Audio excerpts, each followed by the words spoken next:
on a 13 000 policiers blessés par an. 13 000. C'est des chiffres hallucinants. Et ça, c'est plus possible. C'est plus possible. On le fait, mais il faut que derrière, on ait quelque chose. Parce que sinon, ça va être super compliqué. Jean-Marc Chipot, je trouve que Rudy Mana, quelque part, ces témoignages de terrain qui sont extrêmement révélateurs. Quand il parle de ces jeunes qui préfèrent vivre 5 ans à 30 000 balles par mois, comme il dit... Bon, mais on a tous, à partir du moment où on s'intéresse un peu à la vie publique, on a tous ce genre de remontée terrain. C'est pas propre à Marseille, malheureusement. Ça essaime, toutes les métropoles de France sont touchées. Et on voit même qu'aujourd'hui, les villes moyennes, elles-mêmes commencent à être touchées par des phénomènes similaires.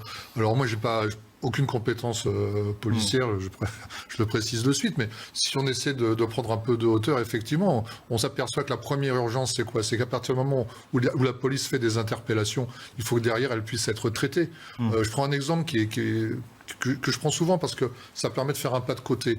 On a légiféré sur les rodéos urbains, qui est un phénomène qui est en pleine croissance. On a dit on va faire des comparutions immédiates.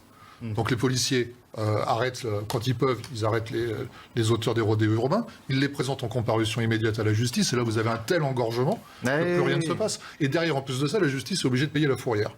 Donc vous voyez, on est obligé, la priorité des priorités aujourd'hui, c'est la justice, parce que si on ne règle pas, c'est un goulet d'étranglement. Si on ne règle pas ce problème-là, derrière, il n'y a rien. Mais ça ne suffira pas. Donc il y a cette première étape-là. Derrière, il faut des places de prison, parce qu'il faut quand même qu'on exfiltre les gens. Alors, pour quelle durée? Il y a toute une panoplie législative, mais il faut les exfiltrer. Donc on a un déficit de 40 000 places de prison en France aussi. Exceptionnel. Il faut des mesures judiciaires exceptionnelles. Jean-Marc Chipot. Oui, mais encore une fois, moi je ne vais pas me mettre sur le plan des mesures, parce que je suis beaucoup moins compétent que mon voisin. Mais ce qu'on disait, oui, il faut que l'État, quand même, à un moment donné, se ressaisisse de toutes ces choses et s'interroge lui-même quel est le rôle aujourd'hui d'un pays, d'un État, globalement, en termes d'aménagement du territoire, en termes de proximité sociale, en termes de réinvestissement de ces territoires. L'urbanisation. L'urbanisation. On continue de construire des cités fermées quand même, hein, c'est quand même incroyable. Moi je connais des villes où on continue à faire des ensembles qui sont fermés. Donc ça va recréer un microcosme, à l'intérieur de ça, on ne pourra pas pénétrer, etc. Mais il faut qu'on redonne des perspectives globales, qu'on ait effectivement des négociations avec les États, on ne réglera pas le problème sous le prisme unique de la police, de la justice, de l'aménagement du territoire, etc. Ça doit y avoir une volonté globale et puis donner des objectifs à la nation. Voilà, quel est le projet pour la France dans les 50 prochaines années? Ça, c'est fondamental.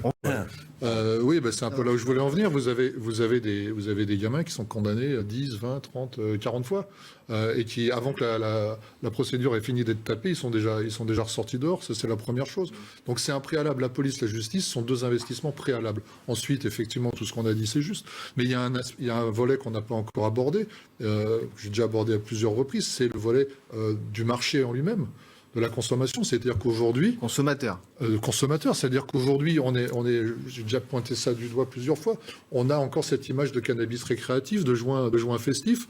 À aucun moment, personne ne fait le lien entre cette consommation, qui est quand même très largement répandue, et dans tous les milieux sociaux. Alors là, ça transcende toutes les barrières de la société française. Il n'y a pas de stigmatisation. Les quartiers favorisés ou les quartiers défavorisés. Tout le monde est concerné. Mais on vit très bien avec ça, tout le monde trouve ça normal. Donc faut quoi? Faut légaliser Non, il faut quand même commencer à un moment donné, entre ce qui se fait pour le tabac, où on voit des photos absolument horribles sur les paquets, et puis se dire, un petit joint de temps en temps, c'est pas grave. Entre les deux, on a quand même des campagnes de prévention, d'information à mettre en œuvre, pour commencer à mettre les consommateurs eux-mêmes face à leurs propres responsabilités. Là où Jean-Marc Chipot a raison, c'est qu'il fut un temps, ça date pas de Mathusalem, où il y avait des campagnes à la télé, où on montrait les effets désastreux de la drogue. Est-ce que vous avez vu une campagne sur la drogue depuis 10-15 ans? Aucune. Je me souviens de gendarmes, par exemple, des gendarmes qui avaient leur mallette avec l'intérieur tous les produits stupéfiants et qui allaient dans les lycées et qui expliquaient ce que c'était et avec les dégâts. Ça existe.